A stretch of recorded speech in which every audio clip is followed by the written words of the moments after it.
Are you guys ready for your headliner?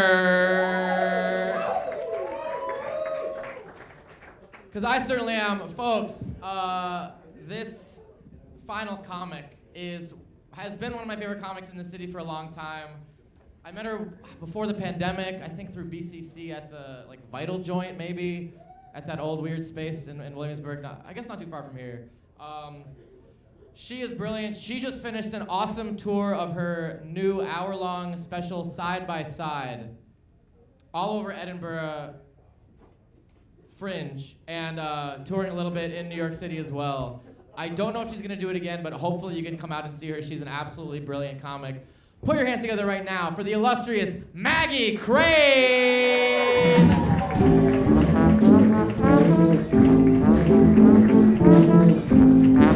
Oh my God!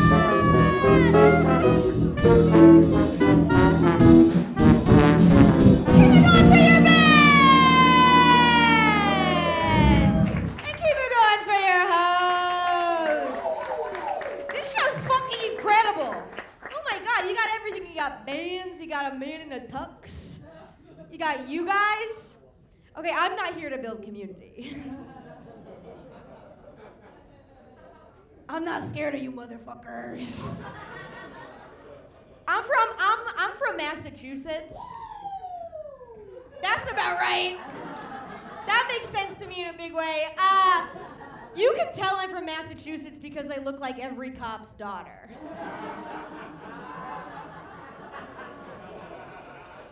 Right? Yeah.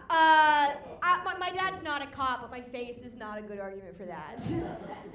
That's called an I look like joke. That's when a comedian says what they look like, and you guys all go, "It's true." And the comedian goes, "Okay."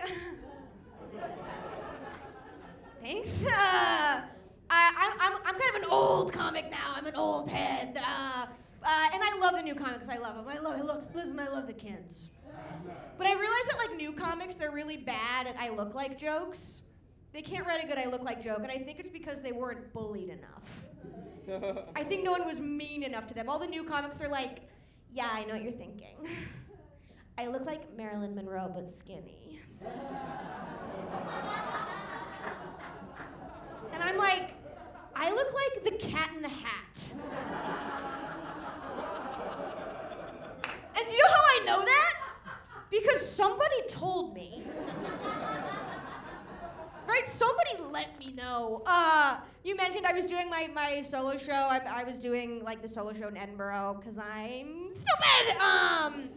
And the thing about that is now, I was doing a show the other day here and someone brought me up. They were like, your next performer is an incredible storyteller. No! I have told too many so dating's weird. I put my time in. I'm not a story. How badly do you have to bomb to refer to yourself as a storyteller?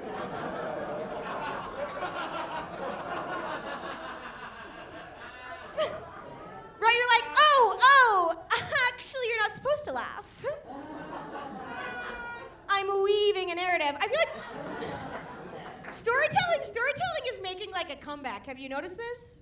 It's every girlie's Instagram bio is mama bear, marketing, taco lover, storyteller. Right? Have you seen this? And I feel like storytelling is an old-timey caveman-ass activity, right? It's really coming back, and the good stuff never comes back, right? Everyone's a storyteller and no one's a sorcerer. You know what I mean? Everyone's artisanal bread mama, and no one's a guillotine operator. We gotta bring back the good stuff, I used to work at The Wing. Yeah, girl. The Wing was a co-working space that was just for women, and it was born out of the trauma of the Hillary Clinton loss. Right? It was all the whole idea was what if women could abuse workers too? Right? So it was trickle down those economics, mama. It was all millennial pink and everything said we are the daughters of the witches you couldn't burn. And everyone's committing tax fraud. It was incredible. It was so incredible. But At the wing one, also the thing that I learned about the wing is that like everyone has a fake job. Every woman who was who was working there was like she was in marketing, or she was a storyteller, or she was the CEO of Nestle. Okay. They all work for Nestle. Holy shit. But no, it's like you can just say anything. The woman who ran 17 magazine for years used to come into the wing all the time, and I was starstruck. Do you guys remember 17 magazine? Right. That woman is like the executive producer of my eating disorder. That's star power to me, right? That's star power, right? Remember 17 magazine? It's like, you're apple shaped. Kill me! Freaking shoot me dead! Sorry. This is what makes me sad. Like now, like Teen Vogue, it's like very lefty. It's like they're like raising young girls to be revolutionaries, and that makes me sad. Because 17 magazine used to be like, diet tip for teens, all you eat is asparagus and cock! And now it's like, here's how you make a Molotov cocktail. And it's like, who's gonna know how to suck dick? Who's teaching these teen girls how to suck dick? No, but at the wing, one day this woman came up to me, and she was a comedian. She was a comedian. She came up to me while I was being a barista, and she was like, so, I hear you're a comedian. Don't do that. Don't come up and talk to me about the hobby I have that ruined my life. Like, I wouldn't walk up to like a gamer and be like, so I hear you're a virgin. Right? It's fucked up, right? No, and she was like, yeah, I'm a comedian too. Do you do storytelling? And I was like, if I ever did storytelling, I'd kill myself. And she was like, I'm a storyteller. And actually, I've been a storyteller for 17 years. And I have a storytelling podcast where I interviewed Tim Gunn. Okay, this is interesting. I did this the other day. Does anyone know who Tim Gunn is? Thank God! I was like, make it work. And the audience was like, but then I doubled down on this woman. I was like, no. If I was a storyteller, I would kill myself. I don't have a punchline for this. How often does that happen?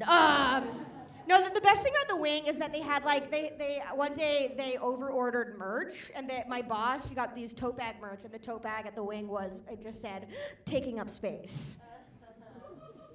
Because girlies need to be taking up more space.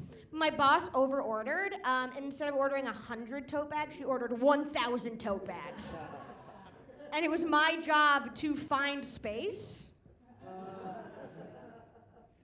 for the bags that said taking up space. I'm just like shoving them into the one closet, like, oh, my boss is like, fix it! My uniform at work was said like, women doing whatever the fuck they want. I'm like crying, my boss is like, find space, we'll take up space bags! Peasant bitch! Right? Insane. That's like me trying to like bury the body of the horse that I beat to death, right? No one else liked that punchline either, okay. That works, but I've been getting more into, because of like the show I've been doing, I've been getting more into like the theater world. Is anyone in the theater world? Shame! Shame. Theater people are most like, oh, they think they're so good. Every theater application I've done is like, and why are you changing the world with theater? It's like, bitch, I'm not. Theater people are like, am I gonna give money to trans kids? No. I'm gonna give them a song. I'm flying high and flying. Fucked up. But all the applications I do are things like, they're like, oh, like, tell us why you got into theater for good. It's like, bitch, I didn't. I got into this because I want to be so famous I alienate everyone who loves me. I want to die because all I crave is fame and I no longer recognize the face of the man I love. I got into this because in 2001, I saw Britney Spears wrap a boa constrictor around her head and walk through the VMA stage, and I was like, that's gonna be me. Every comedian is just a failed pop star, okay? Do you guys remember that when Britney Spears did that? Okay, want to know something crazy? Everyone remembers that, right? That was so iconic. You know what happened the next day? 9/11! That's how iconic that moment is. So that means sometime on 9/11, someone was like, but remember that? Talk about never forget. It was actually like a few days before 9/11. Don't Hassan Minaj me. At a show, someone was like, really? And I was like, no. Emotional truths. I also, currently I'm a nanny. Is anyone else a nanny? What do you guys do? I'm a nanny. My big hot take about nannying is that, like, look, I don't think that you should be able to hit kids.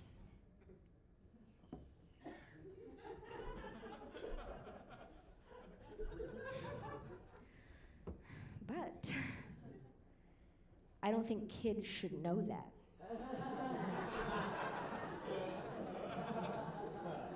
Right, like I'm not gonna hit your kid. I'm not gonna hit your kid. But I do want to be able to go like this. Before I was a nanny, I was a waitress. Any waitresses? Okay, I don't know what any of you do. There's 2 waitresses, there's 1 nanny. All the rest of you are nepo babies. I was a waitress. I was a terrible waitress. One day, the soup of the day was gazpacho. Delicious. And I brought this gazpacho to this man, and I was just thinking about how fucking famous I'm gonna be someday. And I put it in front of him, and I'm like, Gestapo.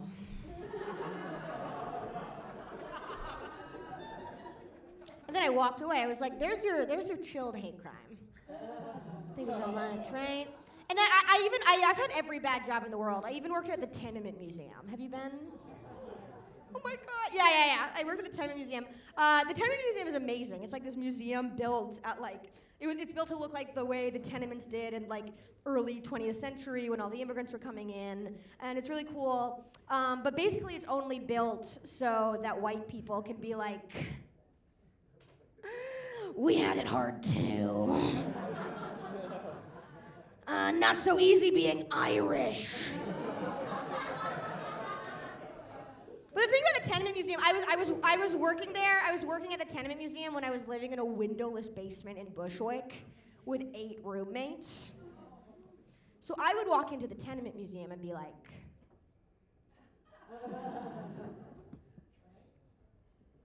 it's not that bad. I'm seeing windows. Fun thing about the Tenement Museum is like they have a bitter feud with the 9/11 Museum. It's true. Once a day, my boss would be like, "Oh God, those fucks down at 9/11." Fucking tragedy porn. I'm like, I don't know, Katie. It's my job to dress up as a turn-of-the-century Greek orphan and be like, "My mama, my papa, they died of the cholera." So I don't know if we can talk about tragedy porn. No, I hate working so much. Yeah, I hate working so much. And you guys are hot and you're online, right? You guys know what, you're online. Do you guys know what e-girls are? Yeah. Oh yeah.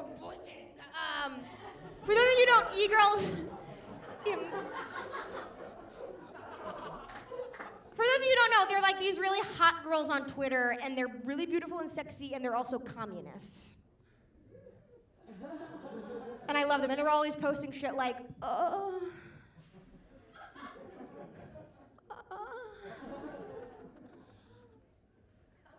I was not built to work.